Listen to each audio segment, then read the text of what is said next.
Bonjour à tous et merci de votre fidélité à la RTC. Soyez les bienvenus dans ce flash d'information que nous démarrons avec le vol de bétail qui prend de l'ampleur dans le département de Bakel et cause souvent des morts. Cette semaine, un agent de sécurité de proximité a été tué par un berger à Duboli-Fulbe dans la commune de Sintufissa. Ce drame a choqué les habitants déjà très inquiets face à l'insécurité. Abdoulaye Ndongo, conseiller municipal, a lancé un appel aux autorités pour qu'elles réagissent vite au micro de Keba Kebe.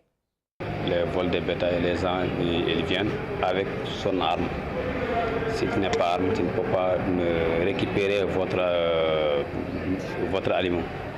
Mais à cause de ça, on a fait des déclarations avec les autorités compétentes, mais jusqu'à présent, ça n'a pas soulagé. Actuellement, malgré il y a un poste de gendarmerie au niveau de Bélé, situé dans le village de Naï, mais on est un peu loin du poste. Ça coûte 30 km au niveau de notre localité. Mais vraiment, à cause de ça, ça nous permet de problème, quoi.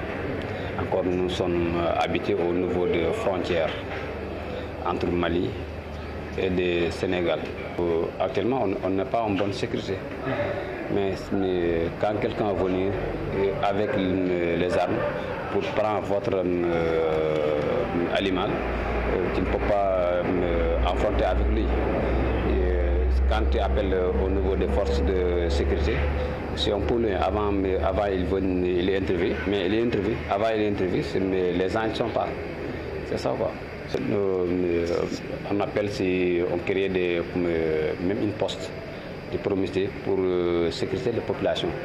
Actuellement, nous sommes au niveau des zones frontières.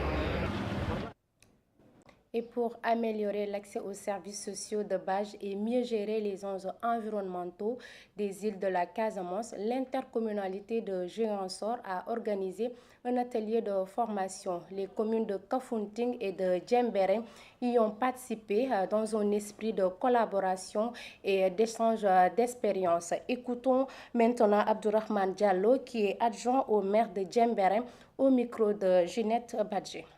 Nous sommes là réunis pour l'élaboration d'un document de planification bien élaboré qui nous permettrait, dans le cadre de cette personne morale de droit public que nous avons mise en place, d'avoir des fonds pour prendre en charge nos préoccupations communes dans les 20 îles que comptent nos deux communes. 14 îles pour la commune de Kafountine et 6 pour la commune de Djembéré. Nous voulons prendre en charge les questions communes, notamment en matière de lutte contre les changements climatiques. Vous savez, il y a plusieurs aspects. Il y a la protection de l'environnement, il y a l'octroi d'activités génératrices de revenus en faveur des jeunes et des femmes, mais de l'ensemble des populations. Il y a l'amélioration des conditions de vie, l'accès aux services sociaux de base, notamment l'accès à l'eau, à l'énergie, à un assainissement de qualité. Je suis satisfait de la qualité des productions que nous avons eues parce qu'il y a eu, au-delà des plénières, il y a eu des ateliers au cours desquels les participants ont eu à décliner une vision des actes stratégiques, mais également des programmes prioritaires, des programmes phares que les différentes parties prenantes pensent être les actes qu'il faut prendre et mettre en cohérence avec la vision agenda de transformation Sénégal 2050.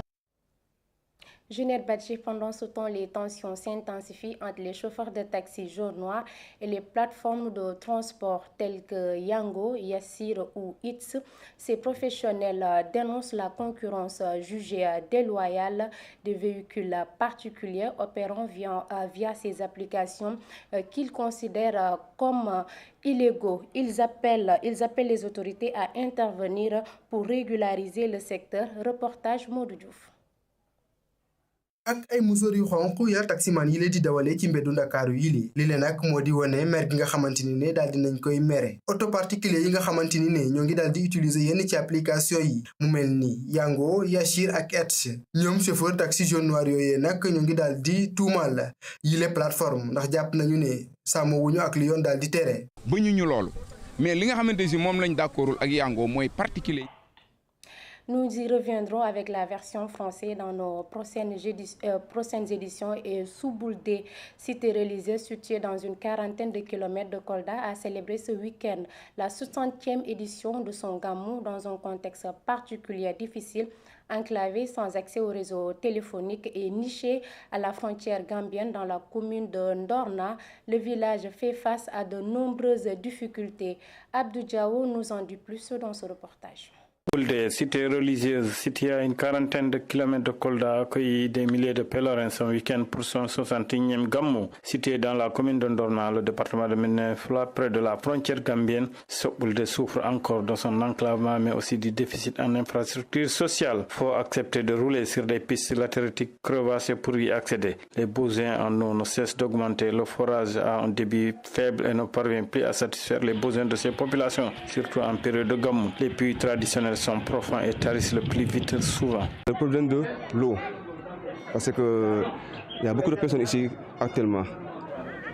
Pour avoir de l'eau, il faut que tu pèses avec des pluies. Il y a beaucoup de monde là-bas. Souboulde, il y a beaucoup de problèmes actuellement là. Autre difficulté majeure de la cité de Thierno Amathé Ndiane Diallo reste la couverture du réseau téléphonique. Incompréhensible pour ces talibés et les populations de cette zone, les opérateurs téléphoniques ont décidé de bouder cette zone depuis longtemps. Surtout le réseau, parce que ça nous fatigue. Notre Khalif, il est là. Même s'il appelle quelqu'un, il doit se déplacer pour appeler les gens. Parce que ça c'est pas un peu bon quoi. On a des poteaux, mais il n'y a pas d'électricité. On voit les poteaux et les fils. C'est quoi l'électricité? Parce que c'est courant. Mais on a des poteaux, on n'a rien. Les poteaux sont là. Souboulde, des zones agricoles par excellence, fondent beaucoup d'espoir sur les nouvelles autorités pour sortir des ténèbres du sous-développement et amorcer un décollage économique. Des prières ont été faites pour un Sénégal de paix et de prospérité durant ce 61e Gamou qui a connu une mobilisation record. Et nous terminons ce flash d'information avec la Convention des jeunes reporters du Sénégal qui a élu un nouveau président lors de son assemblée générale. Après 2 ans de mandat, Migui Maram Ndiaye passe le relais à Mamadou Diagne, journaliste et chef du desk digital à la RTS. Il devient ainsi le 8e président de l'organisation. Mamadou Diagne promet de poursuivre le travail entamé et d'ouvrir de nouveaux chantiers. Compte rendu, Tchaïnaba Omar Sow et Modou Diouf. Mamadou Diagne, c'est le nouveau président de la Convention des jeunes reporters du Sénégal. Il succède à Migui Maram Ndiaye. Ce dernier a profité de cette assemblée générale pour dresser un bilan positif après 2 années passées à la tête de l'organisation. Nous avons également, concernant le concours national de la presse, instauré le prix Mamles Camara, un prix d'investigation. Cette question, ou bien ce volet, était le parent pauvre dans nos rédactions. Mais grâce à ce concours, il y a un record qui a été battu avec 31 productions lors de la première édition. Sur le volet également formation, nous avons eu à octroyer une 60aine de bourses durant ces 2 années. La formation continue également, qui est la mission première de la Convention. Nous avons eu à organiser une 30aine d'ateliers pour permettre à plus de 2000 reporters d'en bénéficier. À la fin, l'objectif, c'était d'avoir une presse de qualité. Conscient des défis à relever, le nouveau président s'engage à œuvrer dans la continuité, tout en apportant une touche d'innovation. À côté de ça, c'est aussi pour nous un devoir de perpétuer ce legs, c'est-à-dire d'accompagner ceux qui intègrent le bureau et aussi d'essayer d'innover dans la continuité. Élu à l'unanimité, le 8e président de la CJRS affiche de grandes ambitions et annonce plusieurs chantiers majeurs. Ce qu'on a remis tout à l'heure, et pourquoi pas mettre une coopérative pour les journalistes qui veulent intégrer la convention et avec des partenaires bien sûr. L'autre aspect aussi, c'est l'aspect couverture médicale. Souvent, les journalistes doivent se sentir privilégiés dans ce pays. C'est-à-dire que c'est des gens qui se lèvent le matin, en fait c'est des soldats au service du public. Que ce soit sur le plan de la santé, pourquoi pas instaurer une carte sanitaire pour les journalistes.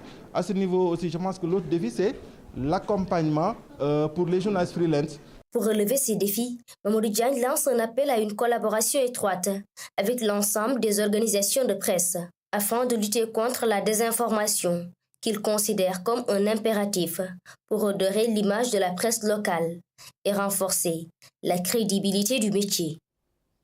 Merci, c'est la fin de ce flash d'information.